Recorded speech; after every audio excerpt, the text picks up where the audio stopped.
What's that? Tell them their future about how they're going to buy a house in the future using grants so that they don't have to bring so much money to the closing table?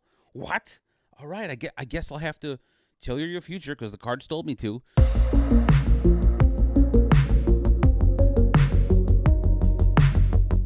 So, I'm a realtor in Chicago, Illinois. You are watching Living in Chicago, and in this episode, I'm going to explain to you what it takes to buy a house with little to no money down using the grant system that your local lender will have ready and available for you. So, guys, let's get one thing clear. Grants are not usually free money. You might see the first-time home buyer sign when you're driving down a Cermak Road or when you're going down the 290, the big billboard that says, buy a house, use a grant, and you'll be happy. It's not free money. Let's get that out of everybody's thick skulls, okay? It is programming to get you to buy a house. And I'm sorry, lenders out there that are listening to me. I'm going to spill the tea on what the truth and the reality is of when it comes to buying a house because it's just what I do. I'm Antonio, and I'm a realtor in Chicago. So what you need to know if you are trying to buy a house in 2025 and you want to use a grant, understand this. You have to apply for grants just like you have to apply for a mortgage. And what? I know it was surprising to me when I first became a realtor and I started to figure these things out. But believe it or not, you may not qualify for a grant because you make too much money. And I know it's ridiculous, but Antonio, I don't have enough money to buy a house. That's why I'm applying for a grant. What they are saying by the numbers is by the numbers. You should have that money saved up because you make enough, more than what your average bear might make, and therefore you don't qualify for the grant. So let's say you do happen to qualify for the grant. What does that actually mean? That means the lender asked for your check stubs, your what is that? Your W-2s, your 1099s. They want to know if you make cash, how you're reporting your cash. And they put you through the gauntlet of getting pre-approved, number one, for the loan, but then they also have to go and get you to the gauntlet of actually getting approved for a grant. Now, here's what you need to know, okay? I'm going to tell you the dirty secret in the lending industry that the lenders won't tell you. But I'm going to tell you because I have a lot of lender friends. We talked about this. This is safe. Sometimes when lenders give grants, they make less money than when they don't give grants. It has to do with the way that they get paid.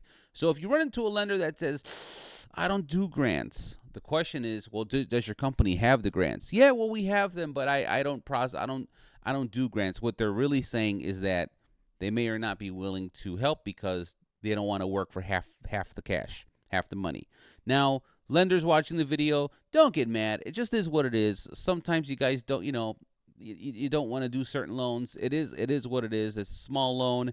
Oh, Antonio, I only do the loans over $400,000. Whatever. Okay, go get it. You're not for my client. Period. Move on. Do not pass go. Do not collect $200, which apparently could be your commission if you do a low budget loan, right? But it is what it is. So what you need to know, a customer out there, is that in the future, if you want to buy a house and you call a guy like me in Chicago, a realtor in Chicago, I already have vetted my lenders. I work with really good people that do not care about how much money they make. They care more about, helping the client and actually getting, my clients their houses. Because at the end of the day, if I help you really well and you have a good impression of me, you have a good impression of the lender, you're going to give us more business and we will make more money that way. So please understand that. Now, you apply for a grant, you qualify for the grant, you get to keep you get the grant, right? Here's the deal. Some grants come with stipulations. As a matter of fact, I want to say just more every one of them comes with a stipulation. And it could be you have to live in the house for 10 years, 5 years, 3 years in order for the grant to not have to be repaid. Or it comes with a higher interest rate, and instead of getting an interest rate on your loan of 6.5%, maybe you're having to take a 7. And I'm not saying that that's how big the gap is, but leave this all to your lenders to figure out for you in the future and to communicate to you in the future so that you know what you're getting yourself into. So higher interest rate or additional payment besides the $2,000 mortgage payment you have to make. They might tack on an $80 payment to cover the grant, which sometimes they use as like a secondary mortgage loan. You could have two mortgage payments. And again, some grants are repayable. Some grants are not repayable because they're free, and you want to find the free ones. So here's the other thing you need to know.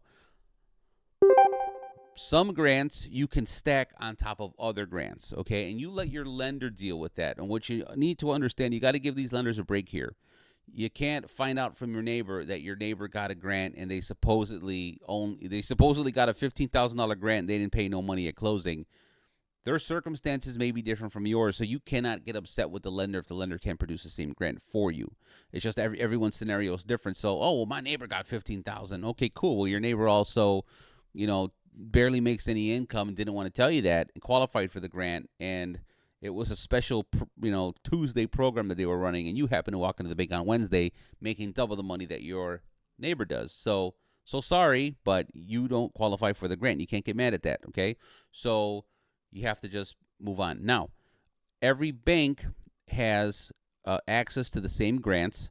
Not every bank is allowed to process those grants. Not every lender is willing to process the grants. And the lenders that are willing to process those grants, you have to find out of whether or not they've processed them before. Okay? It's just like, I don't know. It's like you want to take somebody bowling to be on the bowling team with you. You go, hey, have you ever bowled before? Because we're in a big tournament. And they go, yeah. They bowled one time when they were 5 with their grandpa, right? Or you go in and get the seasoned bowler who can throw strikes every single time. That's the way the grant system works. So when you do find somebody that says that they do grants, you got to find out if they've done grants and how many grants have they've done in the past. And don't be discouraged if you run across somebody that's only done 2 or 3. If they were able to get them closed, I would say effectively it's somebody that you might want to give an opportunity to. And again, if you want to work with somebody that already has a really good experience in that, you call a guy like myself, Antonio. Currently, the brokerage I'm at is Realty of Chicago at the time of filming this video. I don't see myself going anywhere, but you never know. And I will introduce you to my people who have been tested, tried and true. They know what they're doing. And let's move on because I don't want to keep rambling about that. So you qualify for the grant. At the closing table, this is what will end up happening. You will get a stack of papers like this big if you have a grant. If you don't have a grant, they'll be like that big. Okay, you have to sit there and go through the grant program with the attorney. You'll sign off on a bunch of documentation, and depending upon how much money you applied for, that's what the paperwork will indicate. And what you need to know, if you apply for a grant that's $10,000, that doesn't mean you're going to get the entire $10,000. People still need to get paid money out of that grant. They have their way of getting their money out of the pie anyway, right? You might end up with, I think the last $10,000 grant gave my client something like $6,500. Still, at the end of the day, they got $6,500 they didn't have to bring to the closing table, and everybody was happy, and the grant was either repayable or they have to live in the property for 3 years, and then the grant expectation to pay it back goes away. So that's what happened. Now, let's talk a little bit about money at the closing table. When you buy a house, let's say you buy a house with FHA at 3.5% down. Let's say the house you're buying is $300,000. That's a $10,500 down payment only. Okay, so $10,500 down payment, and then here comes your $7,000 closing costs from the bank. That's $17,500. Your grant that you got was $6,500. $17,500 minus $6,500 is, help me here, $11,000. Okay, now you only have to bring $11,000, but you work with a realtor like myself. Okay, subliminal messages here. You work with a realtor like myself, and I got you a grant. I got you a credit, a seller credit for $6,000. Okay, now instead of $17,500 minus $6,500 from the bank is $11,000 minus my $6,000. Now you're only having to come to the table with $5,000, and then there is something called a property tax credit that you get at the time of closing. Let's say the property tax credit gets calculated at $2,500. Bada bing, bada boom. You went from $17,500 down to having to pay $2,500 for a loan or for a mortgage for a house.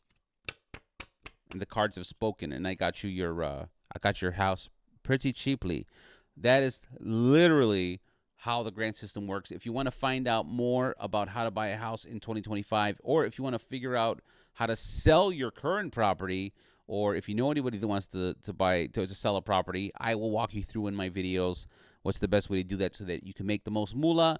And stay tuned for more from from Living in Chicago. That's my YouTube channel, right? Living in Chicago. Like, share, subscribe, do all that for me, please. Leave a comment below. If you have a question, leave it below. I appreciate you watching the video, and see you guys in the next video.